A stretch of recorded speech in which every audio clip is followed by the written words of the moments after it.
Shalom jemaat Tuhan yang dikasihi. Pagi hari ini sukacita kita melimpah sebab kita mau datang ke hadapan Tuhan. Kita satukan hati terlebih dahulu. Kita berdoa. Tuhan yang kami kenal dalam nama Yesus, Juru Selamat dalam hidup kami. Pagi hari ini kami sungguh bersyukur dan bersukacita. Kami ada di dalam Tuhan. Dan kami hari ini datang Tuhan, memberi hidup kami, waktu kami Tuhan, pikiran kami, untuk datang bersekutu, beribadah kepada Tuhan. Kami perlu Roh Tuhan memenuhi hati kami, menjamah hati kami pagi hari ini Tuhan, supaya hari ini Tuhan, hidup kami boleh diubahkan oleh kuasa yang daripada Tuhan. Terpujilah Tuhan melalui hidup kami. Di dalam nama Yesus kami berdoa dan bersyukur. Amin.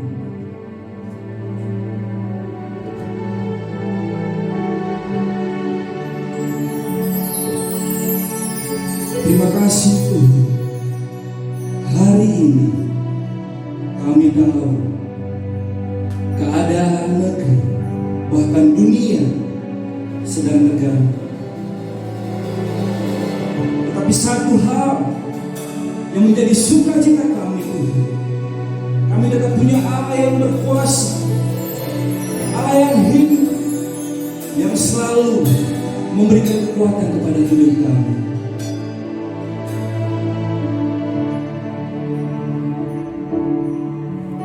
Mari kita puji Tuhan, kita berdiri. Kekuatan di hidupku, ku dapat dalam Yesus. Tiada pernah tinggalkanku, setia menopangku, bersama berharap dalam Yesus. Puji namanya. Ajak kau Tuhan penuh kuasa, sanggup pulihkan keadaanku.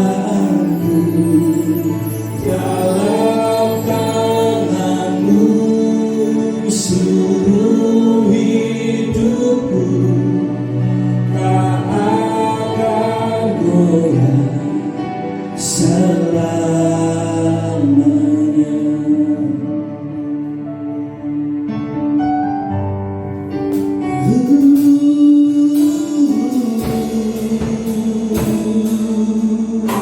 Kami kuat karena-Mu Tuhan. Kekuatan di hidupku, ku dapat dalam Yesus. Tiada pernah tinggalkanku, Dialah yang setia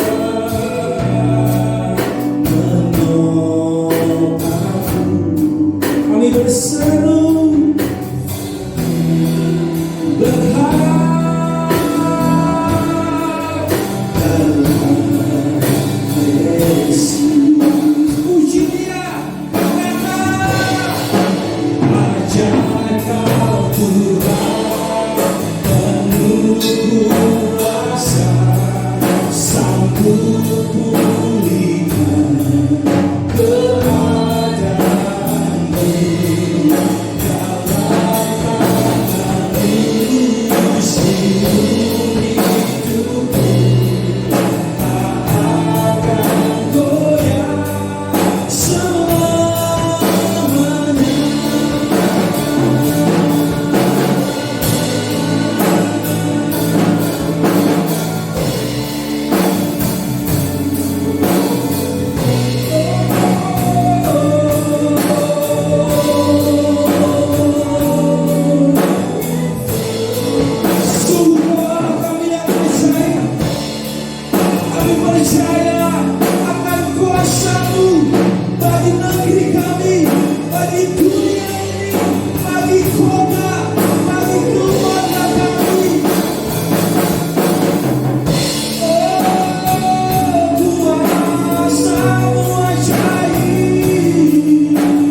imam pujian Tuhan.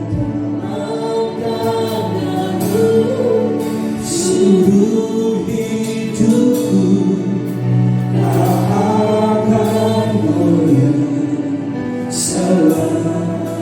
Kami percaya ajaib Kau Tuhan, penuh kuasa, sanggup pulihkan keadaanku dalam tangan-Mu. Hidupku selamanya tak akan goyah, selamanya,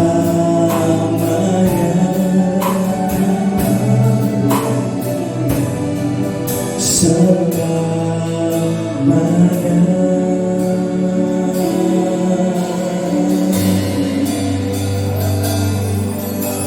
Hidup kami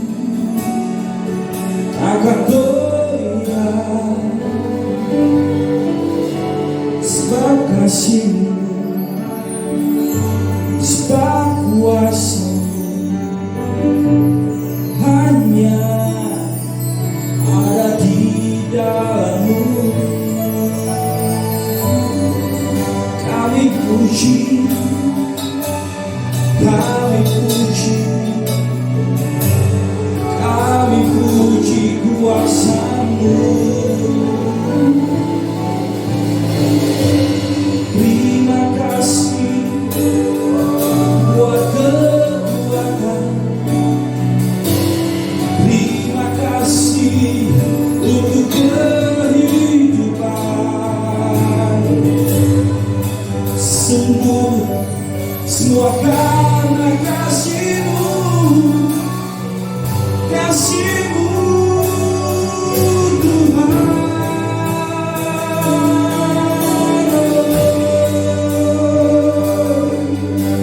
Kasih-Mu mengalir, kasih-Mu mengalir.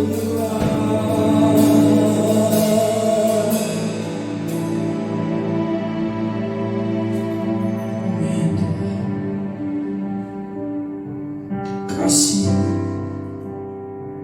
kasih setia Tuhan cukup untuk hidup kami, ya Allah. Kasih yang sempurna itu selalu Kau nyatakan dalam hidup kami. Pagi hari ini Tuhan, kami semakin menyadari betapa besar, betapa berharganya kasih Tuhan dalam hidup kami. Karena kami semakin mengerti hidup kami hanya ditentukan oleh kuasa-Mu.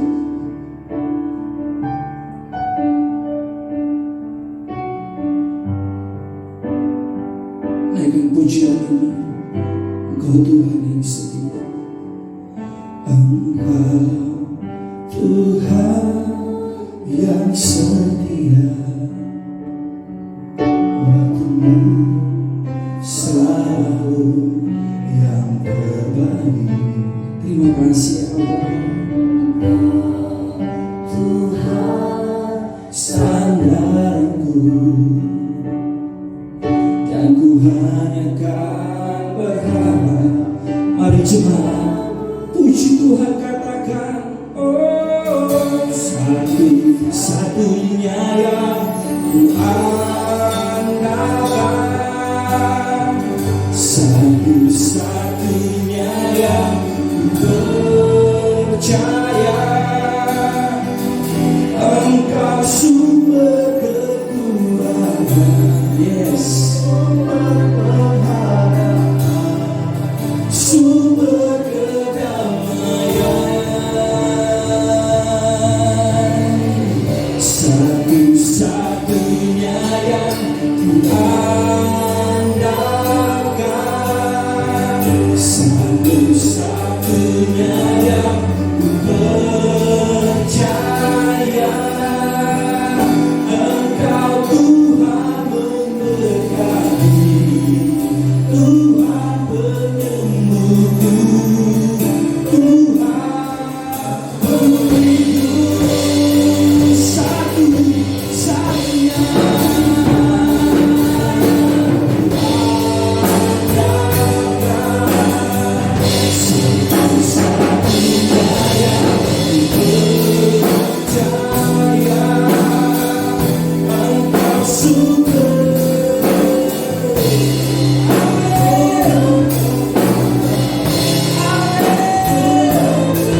Saya yakin dan percaya pagi hari ini kasih Tuhan sungguh nyata dalam hidup kita hari ini.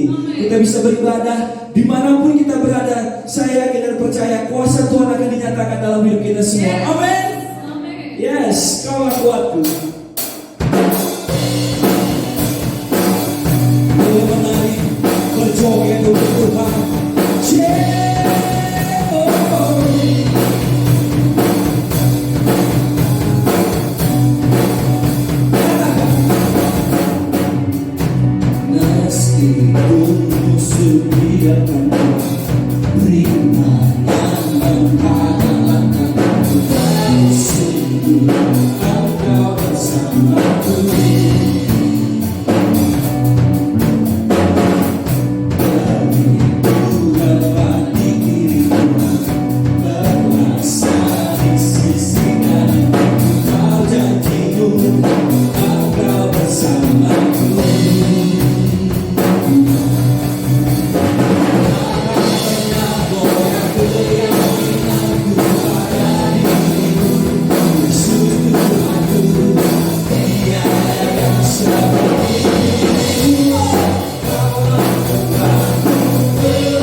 hidupku di tangan-Mu. Kau menentukan langkahku, ku berjalan di dalam kekuatan-Mu.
Bersatu Bapak yang berlewat pujian tadi, kita semakin percaya kepada Tuhan. Kita semakin sungguh-sungguh ada di dalam Tuhan. Sebab Tuhan hanya mencari orang-orang yang sungguh datang kepada Tuhan. Saya yakin dan percaya kita datang ke hadapan Tuhan bukan sekedar menyatakan keluh kesah, permasalahan, tapi lebih dari itu pun Tuhan sudah tahu apa yang ada di dalam hati kita. Hari ini dengan sungguh Tuhan, kami jemaat-Mu datang mau menyatakan seruan hati kami di hadapan-Mu, ya Allah. Kami mau menyatakan isi hati kami, Tuhan. Sebab kami tahu, Tuhan, Engkaulah penolong dalam hidup kami. Engkaulah pelindung dalam hidup kami. Engkau yang menjaga hidup kami. Engkau yang menyelamatkan kami, Tuhan, dengan keadaan yang sangat mengerikan saat ini, ya Pak.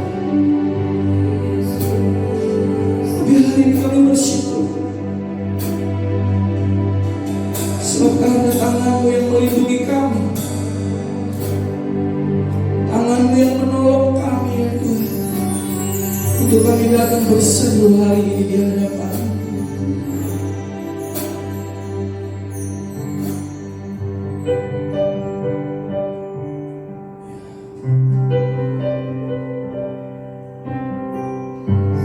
Kami umat-Mu, Tuhan.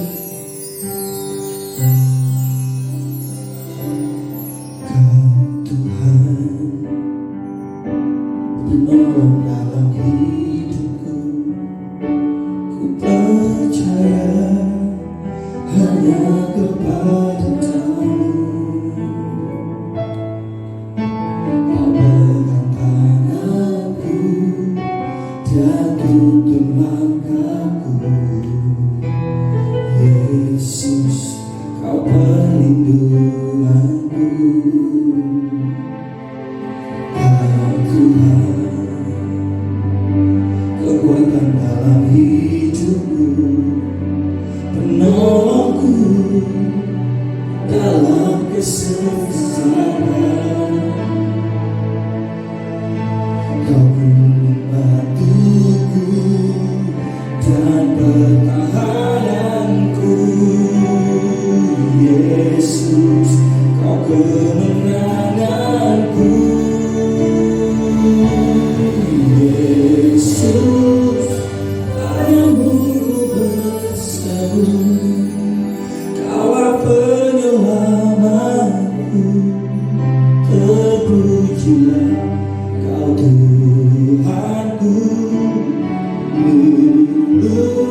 segalanya.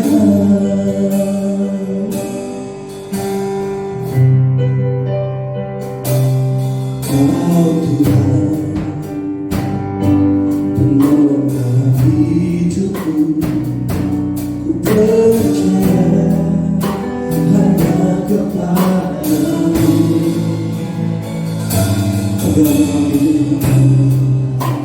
Agar kami pagi hari ini, kami perlu Kau Yesus, kami perlu Kau dalam hidup ini Tuhan.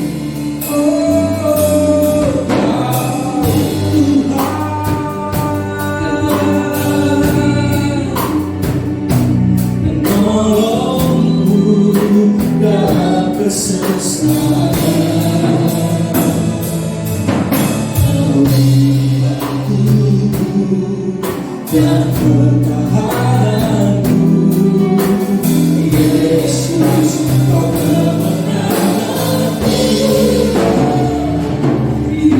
Yesus, padamu ku berseru, Kau penyelamatku, terpujilah Kau Tuhanku.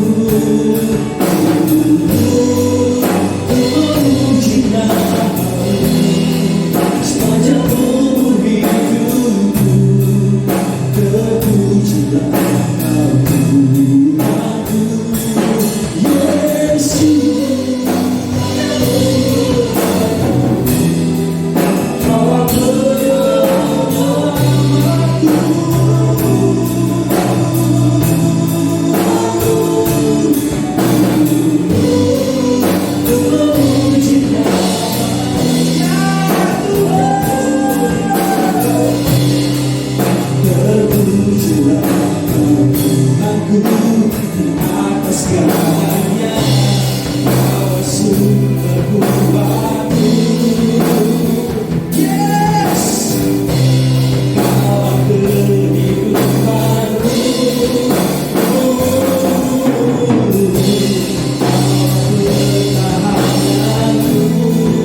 seru merendahkan hati kami untuk memuji-Mu,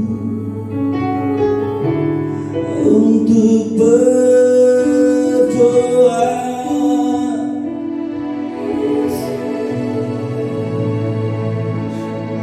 Umat-Mu datang Tuhan, umat-Mu menghampiri-Mu, kami datang memohon pertolongan-Mu bagi kami, keluarga kami, bangsa dan negeri kami.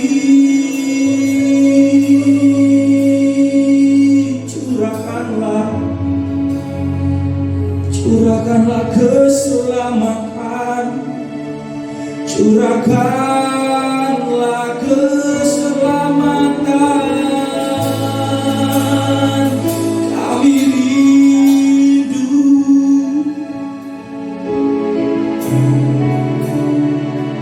Yesus,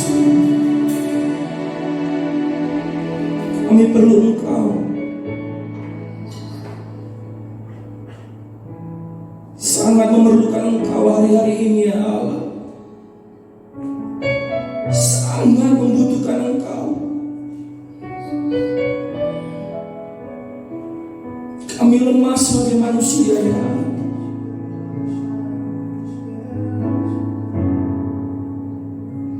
Pegang kami ya Tuhan. Kami perlu tangan-Mu hari ini untuk melindungi kami, untuk mengubahkan kami, membawa kami untuk semakin mengasihi Tuhan hari-hari ini. Hari ini kami mau beri hati kami, pikiran kami untuk-Mu lewat firman-Mu yang kami tahu adalah Engkau sendiri. Penuhi kami, ajari kami, tuntun kami lewat firman-Mu Tuhan, supaya kami semakin mengerti apa yang harus kami lakukan saat-saat sekarang, apa yang harus kami kerjakan saat-saat sekarang, apa yang kami cari saat-saat sekarang, yaitu Engkau Tuhan. Penuhi kami, jaga kami lewat firman-Mu. Kuasai hamba Pendeta Jerry sendiri Tuhan. Kami percaya Tuhan, hikmat, wibawa, dan pertolongan Tuhan memenuhi hidupnya Bapak, supaya firman-Mu disampaikan untuk membangun umat-Mu hari ini. Dimuliakanlah Engkau Tuhan sampai selama-lamanya. Amin. Berikan tepuk tangan buat Tuhan. Bicara tentang kuasa doa, saya teringat dengan sebuah cerita sebuah gereja yang berdoa untuk tempat prostitusi yang ada di komplek di mana gereja tersebut berada. Pemimpin gereja tersebut mengajak jemaat untuk bisa berdoa bersama-sama untuk meminta kuasa Tuhan untuk campur tangan sehingga kejadian atau prostitusi di tempat itu kemudian boleh hilang dari tempat itu. Dan apa yang mereka lakukan, mereka terus melakukan doa jemaat setiap minggu, bahkan mereka mengeluarkan brosur dan mereka bagikan di komplek di sekitar gereja tersebut berada untuk mendorong jemaat di mana gereja tersebut berada untuk ikut bersama-sama di dalam doa.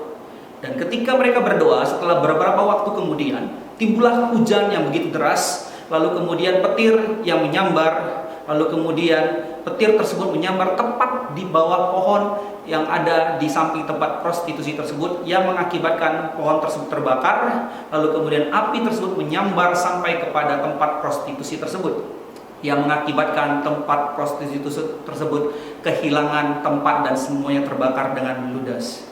Besoknya sang pemilik daripada tempat itu lalu kemudian menemukan brosur di mana gereja tersebut membagi yang dibagi oleh gereja tersebut, lalu kemudian pemilik tersebut melaporkan hal ini kepada polisi, lalu kemudian membawa perkara ini kepada pengadilan.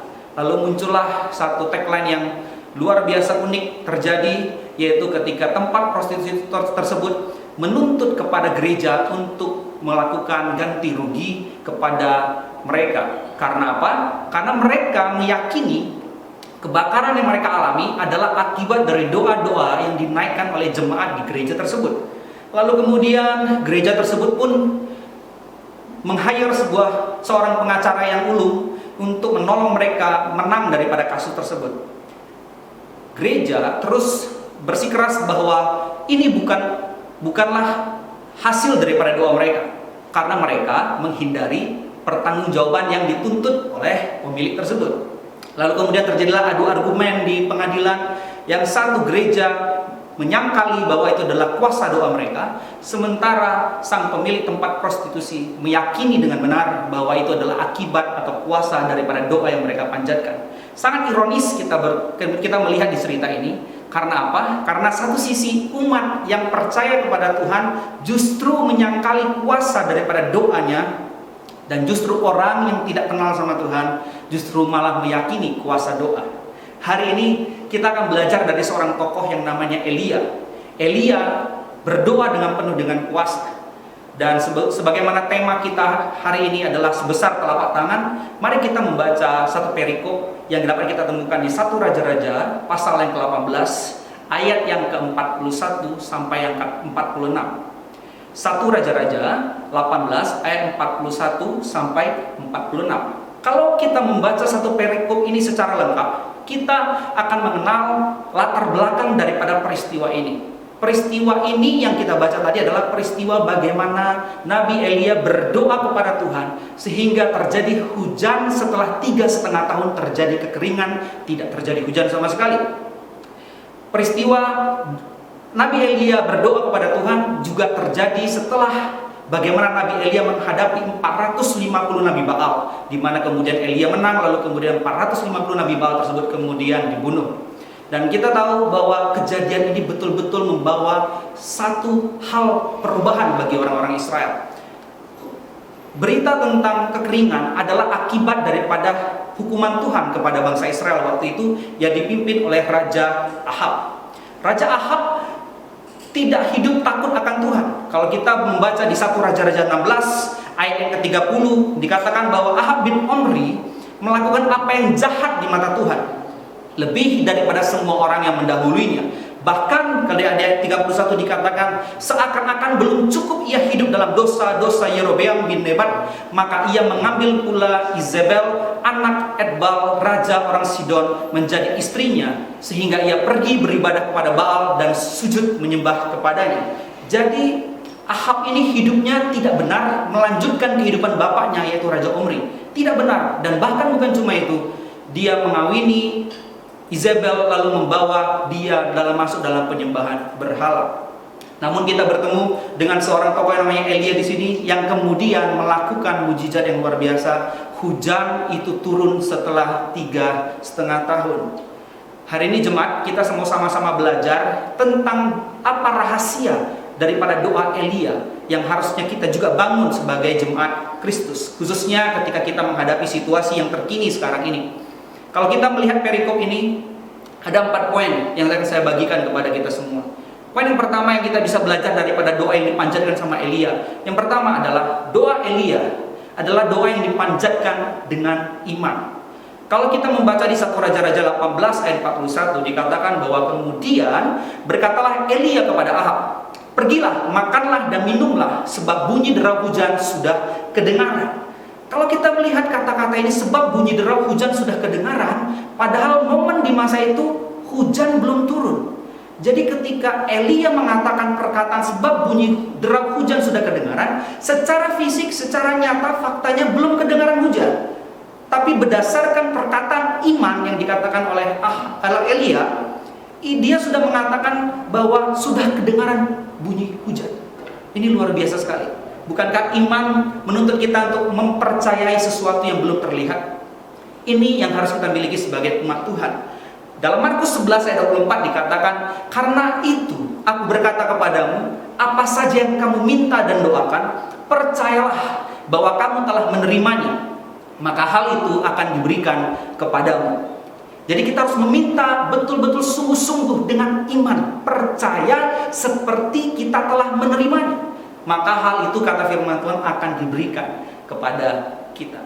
Bicara tentang iman, itu bicara tentang bahwa kita mempercayai kesanggupan daripada sang pendengar doa, bukan kesanggupan daripada kita. Iman adalah kita mempercayai apa yang hanya Allah yang bisa lakukan, dan kita melakukan apa yang kita bisa lakukan. Sekali lagi, iman harusnya membuat kita mempercayai apa yang hanya Tuhan bisa lakukan, dan kita juga ikut ambil bagian di dalamnya, yaitu melakukan apa yang bisa kita lakukan.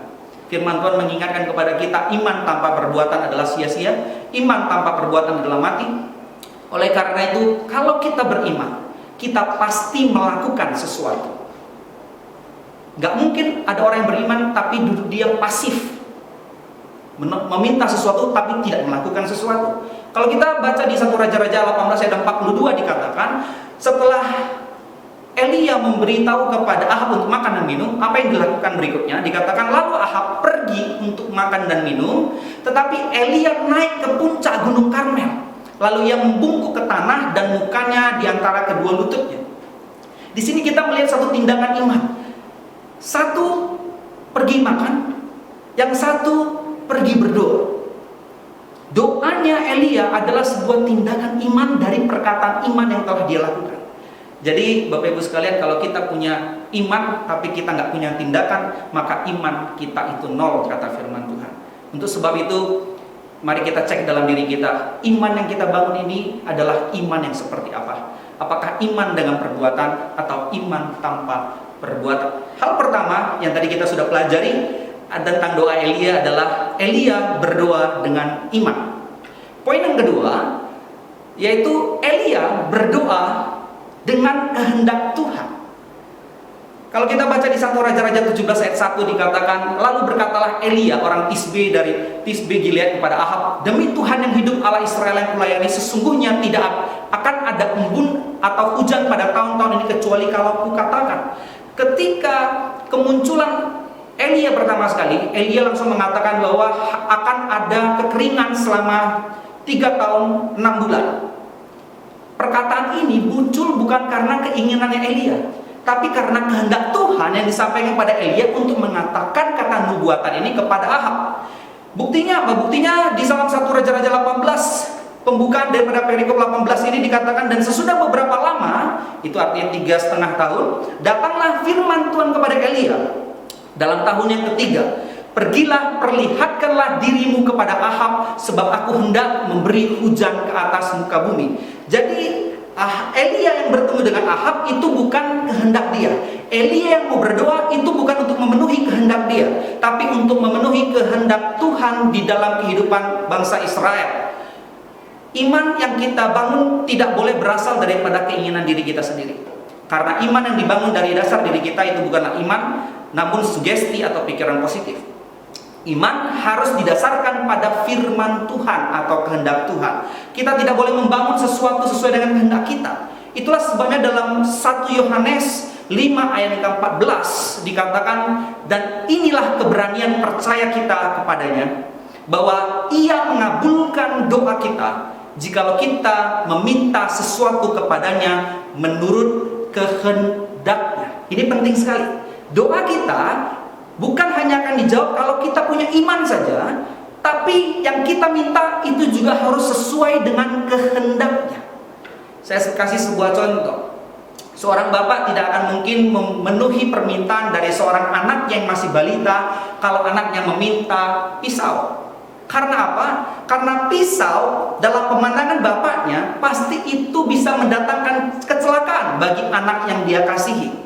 Jadi ketika sang bapak menolak permintaan anak, bukan berarti bapak tidak mengasihi anak. Justru bapak terlalu mengasihi anak sehingga bapak tidak mau anaknya celaka karena permintaannya. Dari hal ini kita bisa menyadari bahwa apapun jawaban Tuhan atas doa-doa kita yang kita panjatkan kepada Tuhan, itu adalah jawaban yang terbaik dalam kehidupan kita.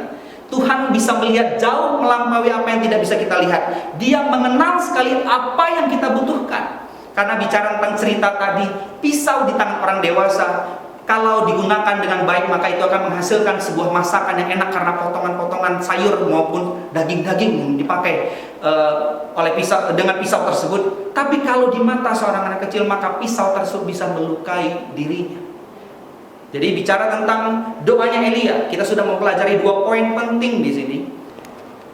Yang pertama, kita telah belajar bahwa Elia berdoa dengan iman. Yang kedua, Elia berdoa dengan kehendak Tuhan. Dan yang ketiga, kita belajar bahwa Elia berdoa dengan tekun atau tidak jemu-jemu. Kalau kita membaca di ayat yang ke-43 dikatakan, setelah itu ia berkata kepada bujangnya, naiklah ke atas, lihatlah ke arah laut. Bujang itu naik ke atas, ia melihat dan berkata, tidak ada apa-apa. Kata Elia, pergilah sekali lagi. Demikianlah sampai 7 kali. Elia berdoa hal yang sama sampai 7 kali. Ini menunjukkan bahwa Elia memiliki ketekunan di dalam berdoa, atau dia berdoa dengan tidak jemu-jemu.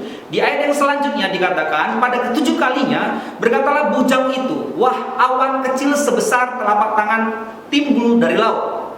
Lalu kata Elia, pergilah katakan kepada Ahab, pasanglah keretamu dan turunlah, jangan sampai engkau terhalang oleh hujan. Dan hasil daripada doa Elia adalah ada awan tampak sebesar telapak tangan. Dan ini adalah tema kita untuk minggu ini. Ternyata kita bisa mempelajari bahwa iman adalah bersifat sesuatu yang progresif. Kadangkala Tuhan bukan berarti tidak bisa menjawab doa secara langsung, tapi Tuhan juga berdaulat memberikan tanda kecil terlebih dahulu sebelum dia mencampaikan sampai kepada mujizat yang paling besar untuk kita alami. Tuhan seringkali memberikan tanda-tanda kecil terlebih dahulu untuk meneguhkan iman kita. Awan yang sekecil telapak tangan tadi kemudian berubah memenuhi seluruh langit, lalu kemudian hujan besar pun turun di masa itu. Kita bisa belajar ternyata bahwa Tuhan tidak selalu langsung menjawab doa-doa kita. Kalau kita belajar dari Roma 5 ayat 3-5 dikatakan bahwa ternyata pergumulan yang kita alami itu memiliki tujuan. Dikatakan dalam Roma 5 ayat 3 itu dikatakan bahwa kesengsaraan yang kita alami itu akan menimbulkan ketekunan. Ternyata kalau kita hidup di tengah-tengah masalah, kita akan bertekun, khususnya bertekun di dalam doa. Dan ketekunan itu dikatakan akan menimbulkan tahan uji, dan tahan uji menimbulkan pengharapan, dan pengharapan yang tidak mengecewakan. Jadi kesengsaraan atau masalah kadangkala Tuhan izinkan terjadi dalam kehidupan kita, dan Tuhan tidak segera menjawabnya dengan tujuan supaya itu menimbulkan ketekunan di dalam kehidupan kita. Dan tujuan akhir daripada ketekunan itu adalah menimbulkan tahan uji. Tahan uji itu dalam bahasa Inggrisnya adalah karakter di dalam kehidupan kita. Jadi ketekunan itu penting. Di dalam doa kita perlu bertekun. Yesus mengajarkan kepada murid-muridnya tentang seorang perumpamaan, tentang sebuah perumpamaan tentang seorang wanita janda yang memohon haknya kepada hakim yang tidak takut akan Tuhan. Di dalam Lukas 1 ayat 1-8 nanti kalau kita membacanya, kita akan menemukan contoh daripada seorang yang punya iman, yang doanya itu dengan tekun sekali meminta terus sampai itu dijawab oleh Tuhan. Dikatakan di ayat pertamanya Lukas 1 ayat 1 dikatakan Yesus mengatakan suatu perumpamaan kepada mereka untuk menegaskan bahwa mereka harus selalu berdoa dengan tidak jemu-jemu. Yesus menasihatkan kepada muridnya supaya mereka berdoa dengan tidak jemu-jemu. Demikian juga Anda dan saya, khususnya apalagi kalau kita sedang berada di rumah, ada banyak hal, ada banyak waktu yang kita miliki sekarang, yang dulunya mungkin kita tidak punya waktu. Sekarang mari kita belajar untuk berdoa, minimal berdoa supaya Indonesia bisa pulih. Penyakit daripada COVID-19 itu bisa Tuhan segera campur tangan. Dan bahkan di tengah-tengah situasi seperti ini pun kita belajar untuk semakin tekun berdoa kepada Tuhan. Dan yang poin yang keempat yang bisa kita pelajari daripada seorang Elia adalah ketika Elia berdoa dengan sungguh-sungguh. Bicara tentang sungguh-sungguh, kalau kita baca di Perjanjian Baru, di dalam kitab Yakobus mengutip kisah tentang Elia. Dikatakan dalam Yakobus 5 ayat 16 sampai 18 dikatakan, karena itu hendaklah kamu saling mengaku dosamu dan saling mendoakan supaya kamu sembuh. Doa orang yang benar bila dengan yakin didoakan sangat besar kuasanya. Elia adalah manusia biasa sama seperti kita, dan ia telah bersungguh-sungguh berdoa supaya hujan jangan turun, dan hujan pun tidak turun di bumi selama 3 tahun dan 6 bulan. Lalu ia berdoa pula dan langit menurunkan hujan dan bumi pun mengeluarkan buahnya. Bicara dari perikop yang kita baca tadi, Yakobus memberikan kita penjelasan bahwa Elia itu sama seperti kita, manusia biasa, punya kekurangan, punya kelemahan, punya keterbatasan, mungkin juga punya rasa takut. Tapi di dalam doa Elia yang Elia panjatkan kepada Tuhan, Elia bersungguh-sungguh di dalam doanya. Kita tahu bahwa ada banyak orang yang hafal doa Bapa kami di sorga, tapi ketika dia mengucapkan doanya, itu tidak keluar dari hatinya. Itu cuma hafalan yang sudah dihafal sejak dia kecil. Kita perlu berdoa dari kedalaman hati kita dengan sungguh-sungguh. Kata sungguh-sungguh di dalam bahasa aslinya yaitu proskeuse, artinya adalah doa yang dialamatkan kepada Tuhan. Di dalam bahasa simpelnya dikatakan bahwa dia berdoa di dalam doa. Artinya dia betul-betul sungguh-sungguh berdoa kepada Tuhan. Dan dalam terjemahan yang lainnya dikatakan desire with desire. Aku menginginkan dengan keinginan. Yang artinya bahwa Elia betul-betul menginginkan apa yang sedang dia doakan itu. Dia berdoa dengan sungguh-sungguh. Dan kesungguhannya ini pun dapat kita lihat ketika dia berhasil mengalahkan 450 Nabi Baal. Dia menyuruh Ahab untuk makan dan minum, namun dia tidak, dan dia berdoa. Mereka, Ahab dan Elia, sudah tidak makan dari sejak pagi sampai kepada petang hari, sampai kepada sore hari, karena di situ ada perlombaan atau perang antara Elia dengan 450 Nabi Baal. Dari pagi sampai petang, dua-duanya belum makan. Tapi Elia meminta Ahab yang makan, namun dia tidak makan, lalu dia terus berdoa. Kalau boleh saya simpelkan, ini adalah kegiatan tentang menahan kebutuhan dia sendiri. Doa akan lebih tajam lagi kalau kita menambahkan dengan namanya puasa. Puasa menunjukkan kesungguhan hati kita. Puasa mempertajam kuasa doa. Oleh karena itu, kita perlu bersungguh-sungguh di dalam doa-doa kita. Di dalam Yakobus 1 ayat 6 sampai 8 dikatakan demikian. Hendaklah ia meminta dalam iman dan sama sekali jangan bimbang. Sebab orang yang bimbang sama dengan gelombang laut yang diombang-ambingkan kian kemari oleh angin. Orang yang demikian janganlah mengira bahwa ia akan menerima sesuatu dari Tuhan. Sebab orang yang mendua hati tidak akan tenang dalam hidup. Dari perikop yang kita baca tadi, kita bisa menemukan dua hal. Orang yang berdoa dengan bimbang, orang yang bimbang dengan imannya, orang yang mendua hatinya. Apa akibat daripada orang yang bimbang atau mendua hati? Di ayat yang ke-7 dikatakan bahwa orang tersebut tidak akan mendapatkan apa-apa. Kalau kita berdoa seperti yang tadi pertama dengan iman, percayalah bahwa kita sudah menerimanya, maka itu akan diberikan kepada kita. Jadi akibat daripada mendua hati atau orang yang bimbang adalah dia tidak mendapatkan apa-apa. Yang kedua, orang tersebut, orang yang mendua hati adalah orang yang tidak tenang hidupnya. Di ayat yang ke-8 kita harus belajar bahwa kita tidak boleh mendua hati, tidak boleh ragu, tapi harusnya sungguh-sungguh di dalam doa-doa yang kita panjatkan. Pulpit Commentary memberikan sebuah komentar, dikatakan God is more ready to give than what we pray. Tuhan lebih bersedia dan siap untuk menjawab doa-doa kita lebih daripada kesiapan kita untuk berdoa. Tuhan tahu apa yang mau kita inginkan. Bahkan Tuhan tahu sebelum kita meminta kepadanya. Tapi yang dia butuhkan adalah kesungguhan hati kita di dalam berdoa. Ada 4 poin penting yang kita pelajari hari ini. Yang pertama adalah Elia berdoa dengan iman. Dan iman harus ditunjukkan dengan perbuatan yang nyata, yaitu Elia berdoa. Marilah kita berdoa bersama-sama untuk gereja, untuk kota, dan untuk bangsa ini. Yang kedua, mengingat doanya Elia berdoa sesuai dengan kehendak Tuhan, bukan kehendak kita. Doa harusnya memaksakan kehendak Tuhan terjadi di dalam kehidupan kita, dan bukan memaksakan kehendak kita untuk Tuhan genapi di dalam doa-doa kita. Seringkali kita berdoa dengan tujuan yang salah. Tujuannya adalah untuk memuliakan diri kita. Tapi kita perlu belajar bahwa harusnya doa-doa kita memenuhi kehendak Tuhan dalam kehidupan kita. Yang ketiga, kita belajar bahwa Elia menaikkan doa dengan tekun, tidak jemu-jemu. Kadangkala kita berdoa baru 1 minggu gak dijawab Tuhan, kita sudah berhenti berdoa. Saya teringat bagaimana saya mendoakan orang tua saya sampai 6 tahun lamanya. Rasanya kok Tuhan lambat menjawab, rasanya kok Tuhan gagal memenuhi janjinya yang berkata bahwa 1 orang percaya seisi rumahnya diselamatkan. Tapi ternyata proses 6 tahun itu Tuhan membentuk ketekunan dalam kehidupan saya, dan tujuan pentingnya adalah membentuk karakter Kristus di dalam kehidupan saya untuk terus beriman dan tidak jemu-jemu berdoa kepada Tuhan tentang keluargaku. Dan yang terakhir kita belajar, poin yang keempat adalah dengan sungguh-sungguh. Jangan sampai kita doa makan pun sudah nggak sungguh-sungguh. Doa makan sudah karena sudah biasa, kita berdoa dengan kata-kata yang sama, lalu kita nggak sungguh-sungguh mengatakannya.